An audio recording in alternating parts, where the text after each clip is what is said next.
মোর, আমি বেরোবো। বলছি তুমি কি এখনই বেরোবে?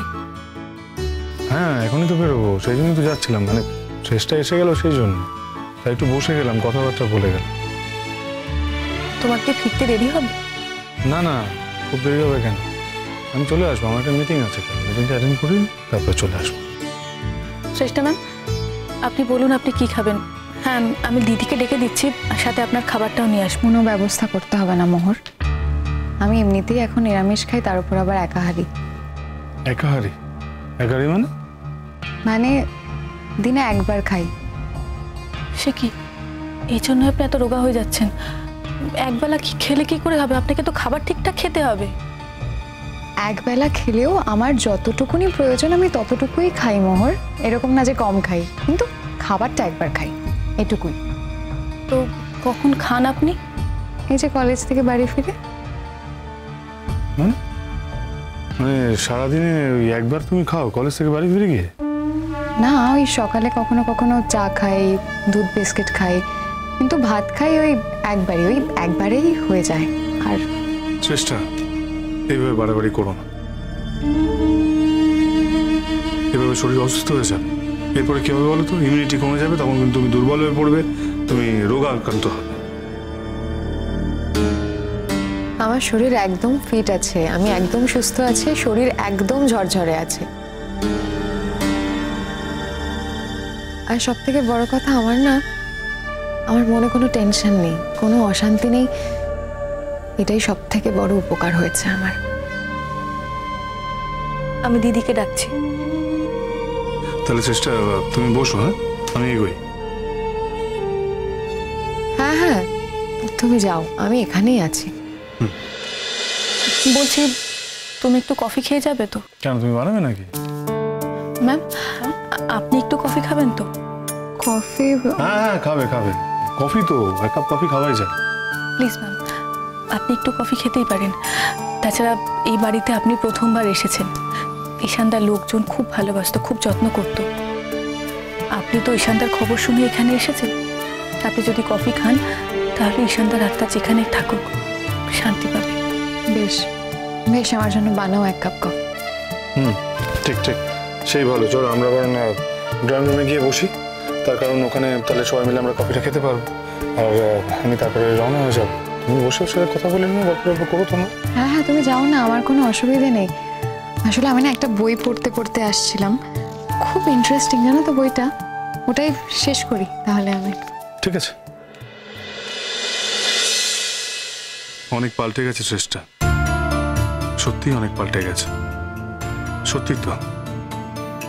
এখন তো আমার সঙ্গে ওর খুব একটা যোগাযোগ করে না, আর এই যে এসেছি, আগে ওরা তো ছিনে জোকের মতো পেছনে লেগে থাকতো, এখন তো সত্যি নিজে থেকেই যেতে চাইছে না। হয়তো সত্যি শান্তি পেয়েছে ও। অনেক জ্বলেছো তুমি চেষ্টা, জ্বালিয়েছো অনেক। তুমি শান্তিতে থাকলে অন্তত আমার ভালো লাগবে।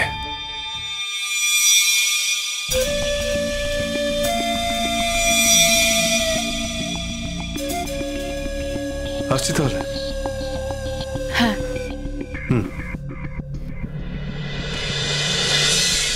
ম্যাম, আপনি তো কলেজ থেকে দিদিকে এখানেই এসেছেন, একটু বিশ্রাম নিন না। আর হ্যাঁ আপনি দরজাটা ভিজিয়ে রাখতে পারেন, কোনো অসুবিধা হবে না। কোনো দরকার নেই মোহর, আপনি প্লিজ একদম লজ্জা করবেন না, আমি দিদিকে ডেকে নিয়ে আসছি। আচ্ছা শোনো না, দিদি যদি এখন ঘুমোয় তাহলে ঘুমোক, ডাকতে হবে না, বুঝতেই পারছি এখন তো রাতে ঘুমটুম ঠিক করে হচ্ছে না, তাহলে না হয় আমি ওয়েট করে যাচ্ছি, একটু পরে। না না, আমি আগে আপনার জন্য কফিটা করে এনে তারপর দিদিকে ডাকবো, আপনি ততক্ষণ বিশ্রাম নিন।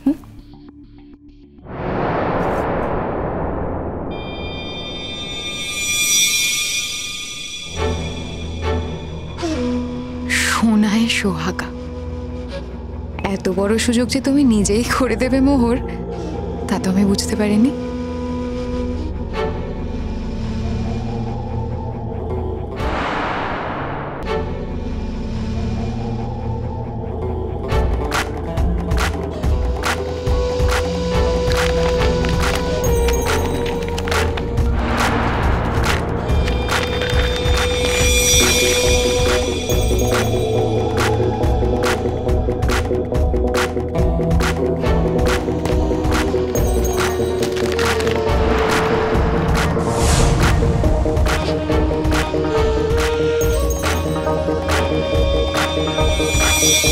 হ্যাঁ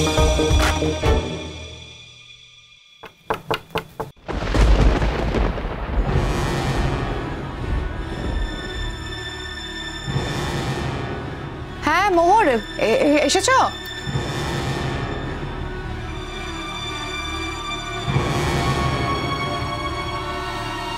মোহর আসছে।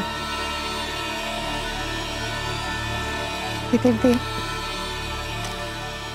আমি না তোমাকে একবারও জিজ্ঞেস করবো না যে তুমি কেমন আছো, কারণ আমি জানি এই সময় মানুষ কেমন থাকতে পারে। আমি শুধু এটুকুনি বলতে এসেছি যে এই শোকটা যেন তুমি সামলে উঠতে পারো। মোহর বলছিল তুমি নাকি কোন একটা আশ্রমে যাও। হ্যাঁ, একটা মিশনারিদের চ্যারিটি হোম। ওখানে যেন অনেক ছোট ছোট বাচ্চারা আছে, আমি ওদেরকে লেখাপড়া শেখাই।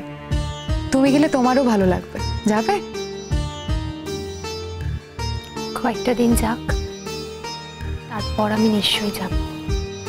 আচ্ছা এসো না, বসো তিতির দিক, এসো বসো, এখানে বসো।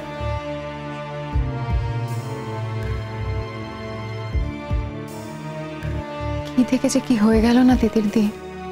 অসুখ বিসুখ কিছু হলেও সেটা মেনে নিতে পারতাম।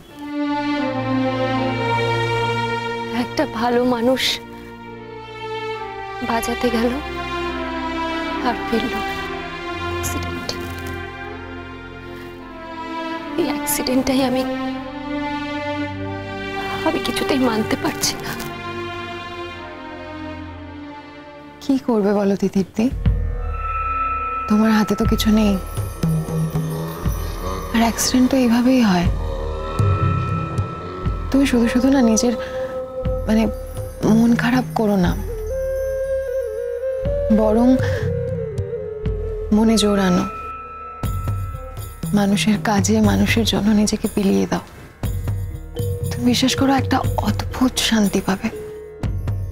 এই আমাকেই দেখো না, একসময় তো আমি মোহরের অনেক ক্ষতি করার চেষ্টা করেছি। আমার স্বীকার করতে বাধা নেই কোনো এখন, যদিও তোমরা সবটাই জানো, সমস্ত কিছুই জানো। জানো তিতির দি, ওখানে না আমাকে সবকিছু কনফেস করতে হয়েছে, সবকিছু। আর কনফেস করার পর যে কি হালকা লাগছে, মনে হচ্ছে যেন মনের ভেতর থেকে না সব ভার নেমে গেছে। এখন তো ভাবতেও লজ্জা করে যে আমি এইসব কাজ করেছি। ছি।